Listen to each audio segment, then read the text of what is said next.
आमचे गुरु काय सांगायचे, तर तुम्ही जर 500 बॅक टेस्ट करताय डेटा, तर तुम्हाला कधीच लूज कॉन्फिडन्स वाटत नाही ट्रेड घेताना. ठीक आहे.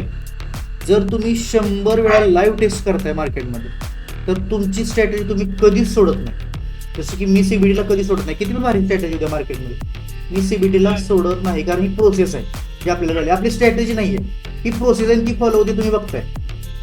दुसरा मुद्दा, जर तुम्ही अगेन 100 फॉरवर्ड टेस्ट करताय. फॉरवर्ड टेस्ट म्हणजे काय असते की लाईव्हमध्ये मार्केट चालू आहे, लाईव्हमध्ये तुम्हाला समजते की तुम्ही ही गोष्ट इथे बाय केली, इथं सेल केली, आणि ती पण रिअल पैशाने.